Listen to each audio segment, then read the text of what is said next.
Hi friends, welcome to smart Peter சமையல். நம்ம இன்றைக்கி என்ன பார்க்க போகிறோன்னா முருங்கைக்கீரை சூப் தான் பார்க்க போகிறோம். ஃபஸ்ட்டு சட்டி வச்சுட்டு ஒரு 4 கிளாஸ் அளவுக்கு தண்ணி ஊற்றிடுங்க. அதில் மிளகு சீரக பவுடர் தான் போடுறேன், வேறு ஒன்றும் இல்லை. ரசம் பொடி, பூண்டு தட்டி போடுறேன். அப்புறமா வெங்காயம் போடுறேன்.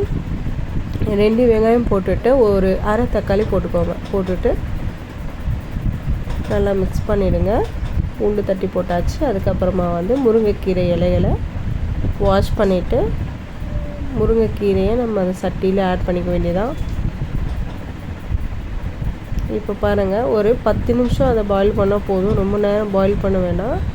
அப்போ தான் சூப் டேஸ்ட்டாக இருக்கும். இது ஆஸ்துமாவுக்கு ரொம்ப நல்லது அண்ட் சளிக்கு ரொம்ப நல்லது. நிறைய பெனிஃபிட்ஸ் நம்ம முருங்கைக்கீரையில் இருக்குது. ஆல்ரெடி ஒரு வீடியோ போட்டிருக்கேன். பிடிச்சிருந்தா லைக் பண்ணுங்கள், ஷேர் பண்ணுங்கள், சப்ஸ்கிரைப் பண்ணுங்கள் ஃப்ரெண்ட்ஸ். இப்போது முருங்கைக்கீரை சூப்பு சுட ரெடி ஆகிடுச்சு. நம்ம கறி சூப்பு கூட இவ்வளோ டேஸ்ட்டாக இருக்காதுங்க. இது அவ்வளோ நல்ல டேஸ்ட்டாக இருந்தது. சுவையான முருங்கைக்கீரை சூப் ரெடி ஆகிடுச்சு. இதில் இரும்பு சத்து அதிகமாக இருக்குது. நம்ம எலும்புகளுக்கு ரொம்ப நல்லது, கண் பார்வைக்கு நல்லது. நம்ம கேரட்டில் இருக்கிறத விட இதில் அதிக சத்து இருக்குது. Okay friends, bye friends. பிடிச்சிருந்தா லைக் பண்ணுங்கள்.